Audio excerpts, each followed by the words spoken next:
So guys, good day po. Welcome back sa ating channel. At eto nga guys, itutuloy natin yung ating coin hunting series dito sa ating halagang 2,000 pesos. At ito yung kalahati nung una nating video. 50 pesos ulit guys sa ating coin hunting. So, tignan natin dito. Baka madali na natin yung ating hinahanap na year 2005. So, sana makuha na natin yan dahil yan ang kukumpleto guys sa ating binubuo nating piso na BSP. Yan, ang year 2005 ang hard to find dito sa BSP. So subukan natin ngayon, baka madali natin. At syempre maraming salamat muna sa aking mga subscriber na walang sawang sumusuporta dito sa ating channel. Maraming salamat po sa inyong lahat mga ma'am, mga sir.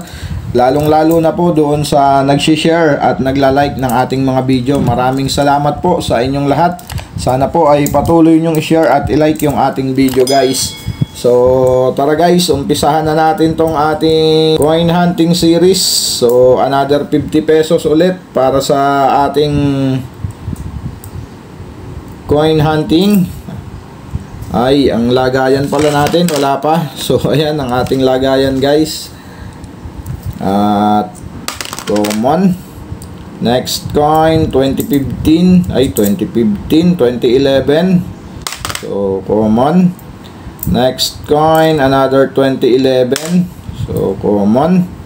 And year 2017. Next coin 2015. So common. At ang ating next coin 2018 na low mint mark. So upper mint mark ang hinahanap natin dyan sa 2018.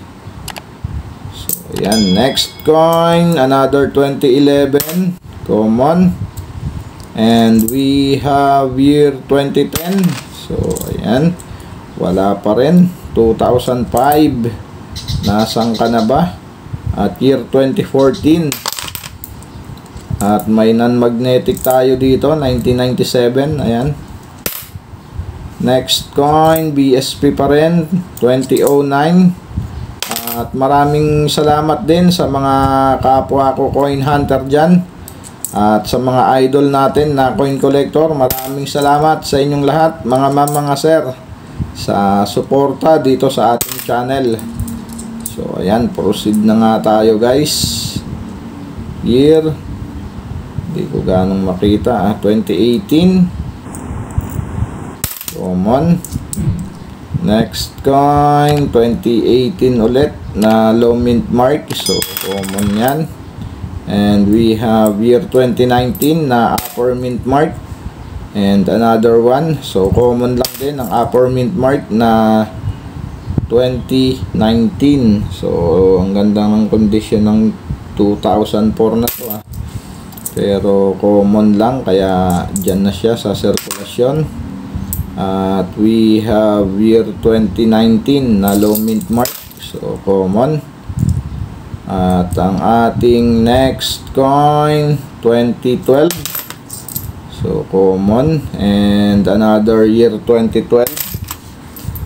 And we have year 2017.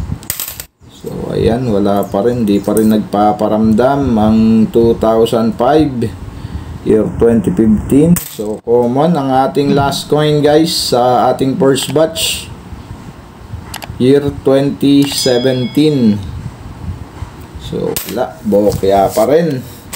Kailan kaya natin mahanap ang ating hinahanap na year 2005? So ayan guys, nandito na tayo sa ikalawang bahagi ng ating coin hunting. At sana nandito yung ating hinahunt. So bago tayo mag-umpisa dito guys, baka po hindi ka pa nakasubscribe sa ating channel. So pasuyo na po ng subscribe button dyan sa ibaba. At yung notification bell guys, wag mo pong kakalimutan para updated ka po sa mga coin hunting series natin at coin update. So ayan, tara guys, umpisahan na natin tong ating second batch. Sana nandito na yung ating hinahanap. So common. Next coin, 2018 na low mint mark pa rin. At may ano tayo dito guys, so tignan nyo. Iba yung kulay sa harap at iba yung kulay sa likod. So silipin lang natin to guys. Year 2018. So ayan, ang kulay niya ay black and white. So dalawa, black tone to guys kung tawagin. So nagto-tone na yung kanyang barya, pero hindi sila sabay oh. Pero hayaan natin yan dahil meron na rin tayo ng mga ganyan guys. At ang ating next coin, year 2019 na upper mint mark. So common. And we have another year 2019 common. Inuna na natin yung mga NGC guys. So nilagay ko na sila sa harapan para yung susunod natin puro BSP na. So wala pa rin. 2018 pa rin na low mint mark. So ayaw masalitan ng 2018 na low na upper mint mark. So mahirap na rin makita kasi ngayon yun guys, year 2018 na upper mint mark. Okay, next coin, 2018 ba? 2019. So titignan ko lang guys. 2019, duduling na ako ah. And another 2018 common. At ito na guys, for BSP na ulit tayo. So sana nandito na yung ating hinahanap at hindi pa rin tayo nawawala ng pag-asa dyan habang may coin hunting tayo, habang tayo ay may barya at nag-hunt. So makikita rin natin yan. Okay, tiyaga-tiyaga lang talaga para makuha natin. Next coin, year 2000. So non-magnetic yan guys. Yan, sa mga hindi nakakaalam, dalawang klase kasi yung ating barya na BSP. Isang non-magnetic at isang magnetic. So ayan, at ito ay non-magnetic. Okay, proceed na tayo guys. Year 2011. So common. At ang ating next coin, year 2010. So wala pa rin. And we have year 2017. Okay, next coin, 2002. At ito ay non-magnetic din guys. At medyo maganda pa ang kondisyon nito. Good condition pa to guys. Pero hayaan na natin yan dyan. At madami-dami na rin tayo nyan. Year 2002. So ayan, common. And we have year 2004. At ang ating last coin guys sa ating coin hunting, year 2014. So ayan, bokya pa rin tayo guys. So i-update natin to guys, ang year 2002 na non-magnetic. So alamin natin ang status nito ngayong 2024. So punta lang tayo guys dito sa ating kaibigan na si Mang Google. At alamin natin, ayan, meron na sa itaas ang status nitong barya na to. So non-magnetic. So magnetic yan nasa unahan. I-scroll lang natin pataas. At ayan, ang 1 piso non-magnetic. I-click lang natin yan. At ayan na nga, nandito na tayo guys. At ang sample dito ay 1997. So ayan ang kanyang features. Makikita natin dyan guys ang mga impormasyon sa baryang ating hawak. So ang kanyang composition ay copper nickel. So ayan, at diretso na nga tayo sa year 2002, 95, 96, 97, 99, 2002. So ayan guys, ang 2002 ay may isang klase lang. May isang variation lang ang 2002.